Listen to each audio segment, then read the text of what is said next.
Bonjour à tous et bienvenue pour cette nouvelle vidéo. Donc aujourd'hui nous allons voir comment arriver à ce résultat. Et oui, c'est très beau, ça s'appelle le mode plan. Donc c'est une nouvelle fonction qui a été ajoutée dernièrement sur JDown et que je vous invite vivement à essayer car c'est magnifique tout simplement. Donc après bien entendu c'est à vous de réaliser le plan. Donc vous allez pouvoir utiliser le logiciel gratuit qui s'appelle Sweet Home 3D. L'adresse s'affiche à l'écran, qui vous permettra, après quelques heures de prise en main, d'arriver à un résultat identique. Je me rends donc dans Accueil, Plan. Vous allez arriver sur une page vide. On va faire plus. Nous allons mettre RDC.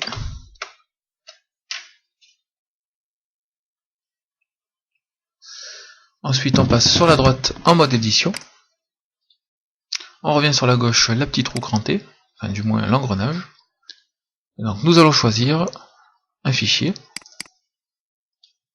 Alors concernant l'image, je vous conseille de choisir un format JPG pour que la taille soit réduite. Donc pourquoi? Tout simplement pour réduire les temps de chargement d'accès à votre plan. Vous verrez, si vous faites un essai avec une image PNG ou JPG, vous verrez la différence, croyez-moi. Donc ensuite, nous allons pouvoir fixer la taille du plan.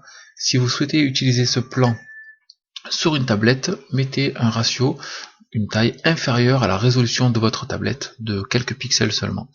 Si c'est une utilisation sur PC, vous laissez tel quel. Ensuite, on clique sur sauvegarder. Le plan est en cours de chargement. Me voilà donc avec mon plan rez-de-chaussée. À partir de là, ça va pas être plus compliqué. Vous allez tout simplement rajouter vos différents équipements sur le plan. Donc on repasse sur la droite en mode édition. Je fais ajouter un nouvel équipement. Alors pour ce qui concerne mon rez-de-chaussée, tout est dans le salon et le rez-de-chaussée. Donc je vais rajouter mes contacteurs de baie vitrée,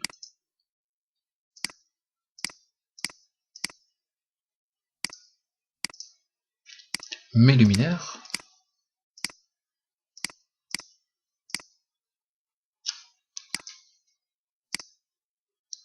je vais mettre aussi une prise et mes volets.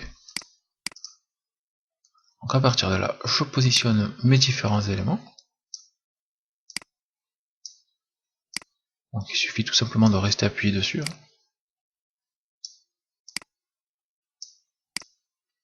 Je sauvegarde pour enregistrer la position. Et maintenant je vais pouvoir modifier la transparence. Donc je fais un double clic sur l'élément. Couleur de fond, je mets en transparent. Je sauvegarde. Et me voilà donc avec un élément transparent. Par contre, le blanc sur un mur gris, ça ressort pas, alors je vais également pouvoir aussi changer la couleur. Donc je refais un double clic, couleur, et je vais mettre noir. Je sauvegarde. Et voilà. Donc ensuite, je sais que via l'icône, c'est une prise. Je veux enlever prise TV, même chose, double clic,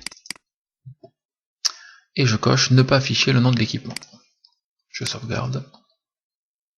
Et me voilà donc avec un équipement de couleur noire avec un fond transparent et sans nom. Donc il suffit tout simplement de reproduire la même chose sur les différents équipements. Voilà, donc là j'ai modifié la transparence de mes équipements et modifié certaines couleurs. Autre point intéressant, donc on peut ajouter tout type d'équipement.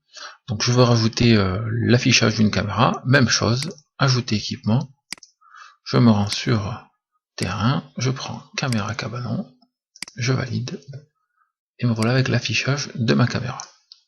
Pareil, double clic, on va pouvoir modifier la transparence. Un point important, on pourra également modifier la taille du widget. Donc là je veux un affichage un petit peu plus grand, je passe en 1.50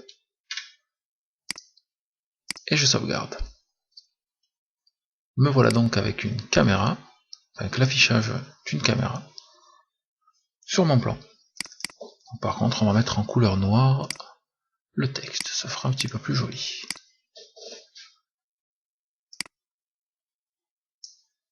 Et je sauvegarde. Donc pensez bien que vous allez pouvoir également modifier la taille de vos widgets au même titre que le widget caméra. Donc admettons je veux mon widget volet un petit peu plus grand, je double-clique dessus, je vais passer la taille en 0,80, vous allez voir déjà c'est c'est pas mal. Donc voilà, là j'ai un widget un peu plus cohérent avec la taille de mon plan et l'affichage sur mon écran. Voilà, donc point important aussi, vous allez pouvoir ajouter un lien vers un autre plan. Donc il suffit de faire ajouter lien, on choisit le plan. Donc on va mettre pour l'exemple étage OK. On pourra mettre aussi le lien vers une vue. Je valide. Et me voilà donc avec mon lien étage OK. Une fois que vous avez sauvegardé puis quitté le mode édition, vous cliquez sur étage OK, vous allez arriver sur votre plan. Donc sur le deuxième plan que vous allez au préalable créer. Voilà, écoutez, j'espère que cette vidéo vous a plu, vous a permis de découvrir le mode plan qui est très appréciable sur une solution domotique. Je vous dis à très bientôt pour une prochaine vidéo.